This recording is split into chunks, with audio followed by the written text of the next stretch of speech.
Isaac, and I'm a sustainability advisor at Considerate Group. And welcome to our webinar on the Sustainable Development Goals, or SDGs, and their relevance to the tourism and hospitality industry.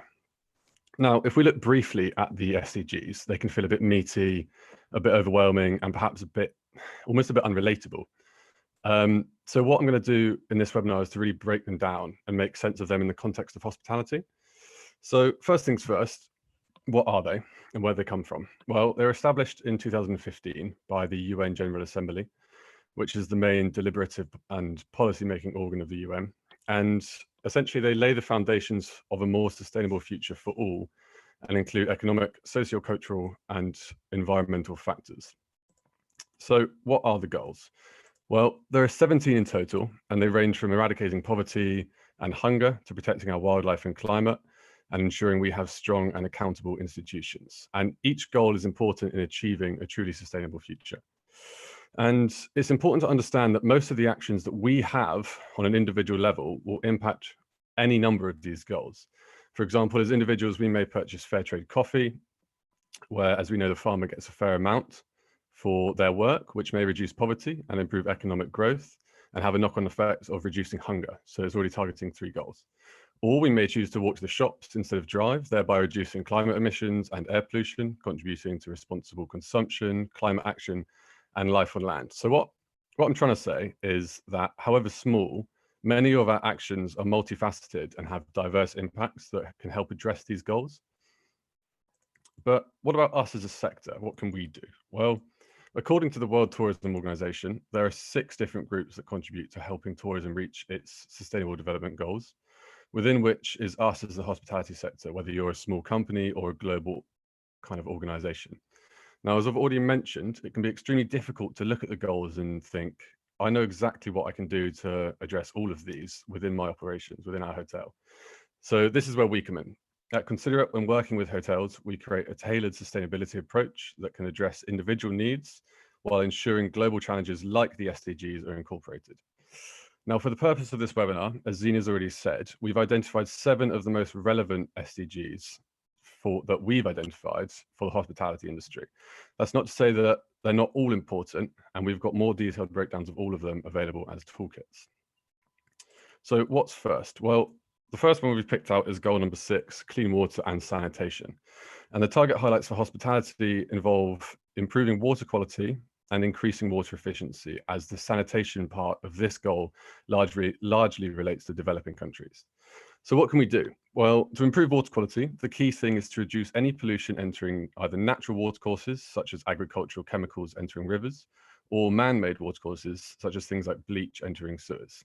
So we can do this by swapping to organic produce where possible, reducing the use of products containing harmful chemicals, like swapping to eco-friendly cleaning products, and ensuring any necessary chemicals, so things like fat, oil, and grease, are disposed of correctly. To increase water efficiency, one of the simplest things we can do is to measure our water use through a platform such as our Conserve system, which lets us make data-driven decisions about high usage areas of our operations, allowing us to make water and cost savings. Outside of monitoring, we can also implement water recycling methods. So simple things such as rainwater collection can reduce consumption by up to 30%, while grey water recycling systems can reduce consumption by up to 40%. And a key theme throughout the SDGs is efficiencies, and it's something to keep in mind going forward, which moves us nicely into SDG 7, affordable and clean energy, where the key aims of this goal are to improve energy efficiency globally and substantially reduce our reliance on non-renewable energy resources.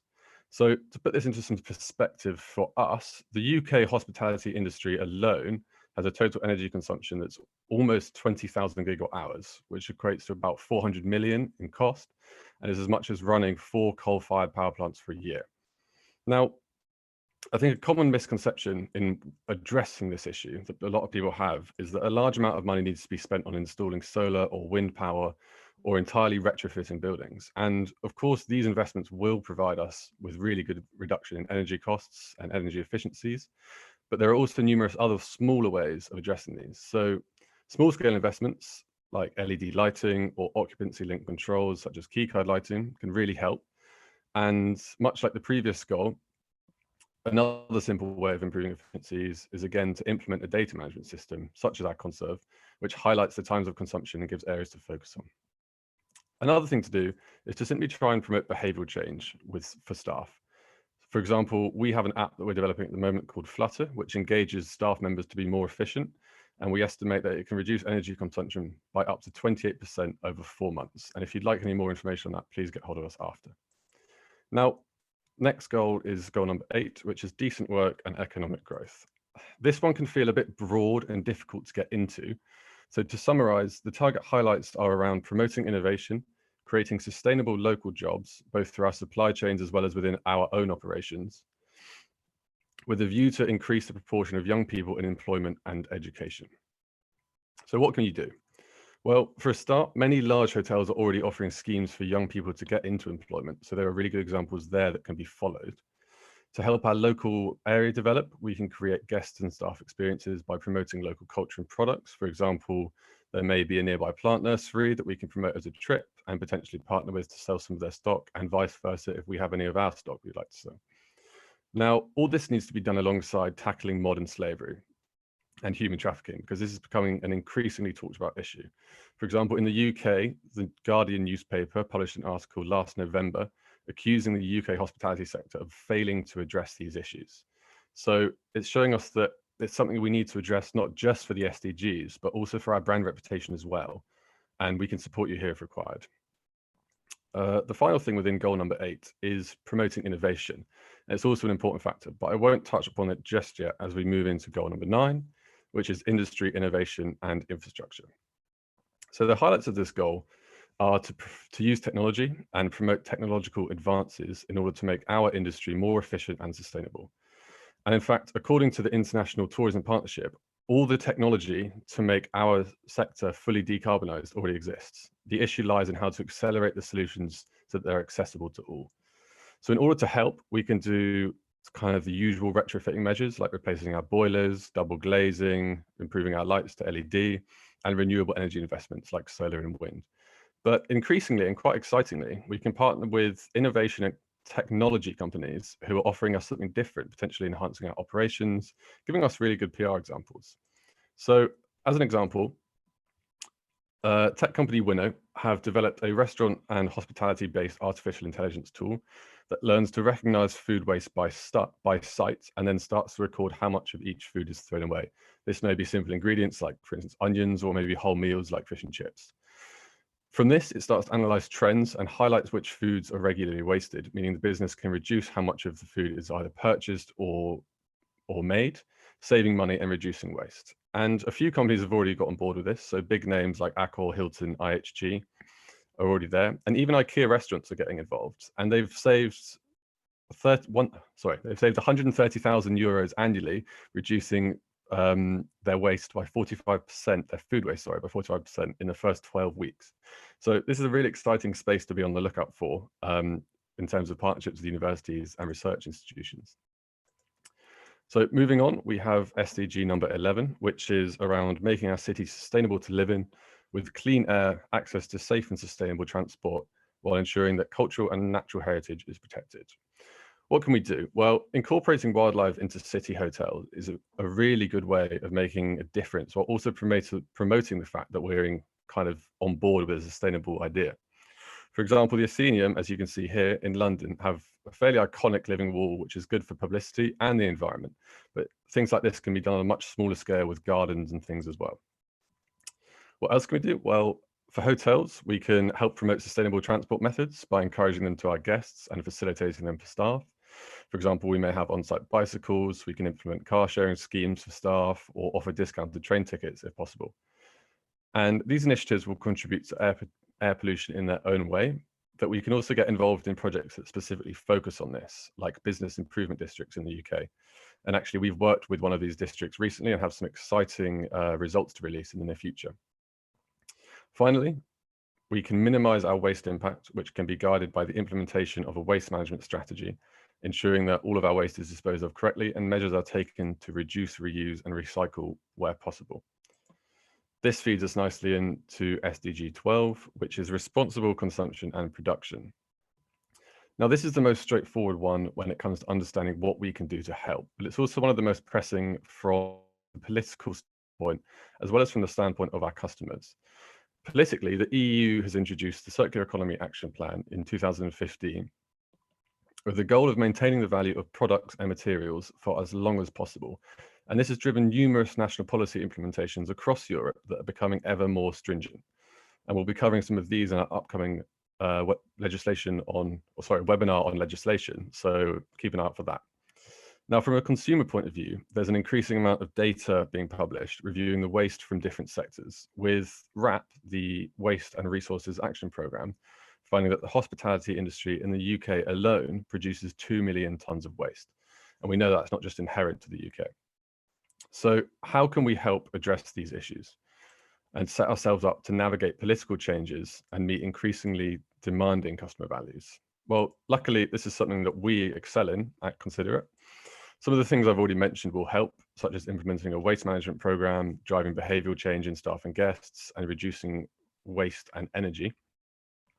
But these only help address the waste, and we must also be more responsible for our procurement.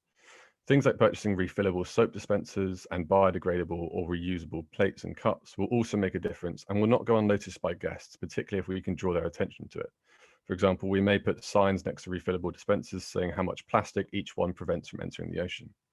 Finally, a good way to keep on top of things is to create a responsible purchasing policy, which really helps you stick to your plans and guides you.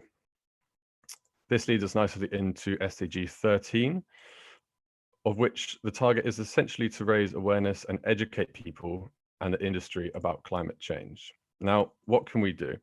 So, as I mentioned, we can educate guests about the impact small changes have, but we can also urge them to get involved themselves. So, encouraging them to not wash their towels or change their sheets after every night and switch off the lights when they leave the room.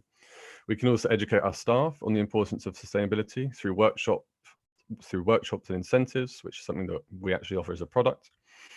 But it's not just about telling people the amount of plastic we stop entering the ocean or the amount of energy we save. In order to create an environment where institutional change can occur, we should also be trying to educate other businesses by showing that environmental initiatives are cost effective and actually make business sense.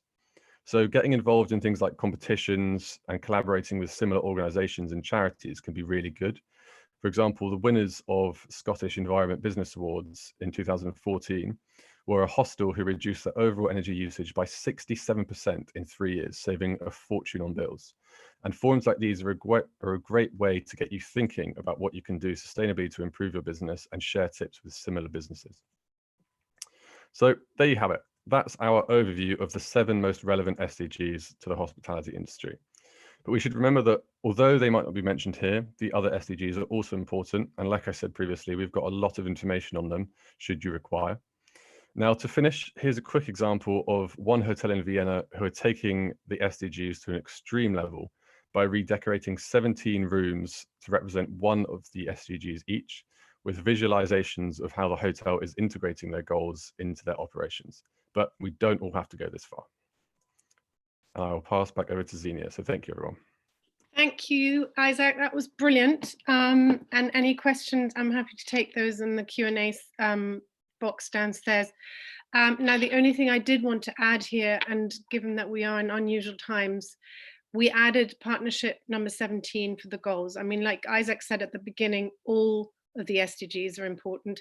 We've highlighted the ones that we can have most impact on and work on easiest. But listening to UN Global Compact webinar yesterday, and this really brought it back home to me, is what we're doing at the moment is through this SDG number 17 and partnership for the goals, we are partnering worldwide in order to address this crisis. And I think going forward to address climate change, to address sustainability, this has become even more acutely important that we continue with this, and that only in partnerships are we going to be able to address all of these sustainability issues coming our way. So in some form or shape, COVID-19 is already training us up for that, to reach out, to work more within the communities that we're based in, to work with other companies, to get together with other hotel companies and say, you know what, guys, we need a supplier for local food produce. If we get together, then that local farmer knows he's got enough people to buy it off him. Just one of those examples. Or somewhere, as Isaac mentioned before, recycling. If we want to get together to upcycle materials, let's do it together as various companies in a district. So I think going forward, this SDG partnership for the goals is going to be one of the highlights for the next few years to be looking at. So basically, these are the toolkits that Isaac mentioned that we have available at the moment, which will help you dive into some of these issues with more details. We have a more detailed one on the SDGs, but also on biodiversity and reducing CO2 emissions, as well as food waste. We've got a few more coming up that we're working on at the moment. If you missed any of our past webinars, they're on YouTube, as will this be. And we do have another webinar coming up in 2 weeks' time, which is, as Isaac mentioned, on environmental legislations, things to look out for that you need to be aware of and that you need to start preparing for. So that's all from us for now. I have a question here. Can food waste turn into bio-waste in hotels, and what can be done to achieve with food bio-waste? That's the longest answer to give you. Perhaps we can get back to you, or you can send us a question on LinkedIn. And then perhaps if you're interested in the food waste toolkit, we can help you with that one. I hope that's helped. Any other questions on the SDGs for now? Because if there aren't any, then I will thank you all for joining us. Thank you for listening to us. We are always available for questions on LinkedIn, so let us know. And if not, we hope to see you back in a couple of weeks' time. Stay safe and see you soon. Thanks a lot.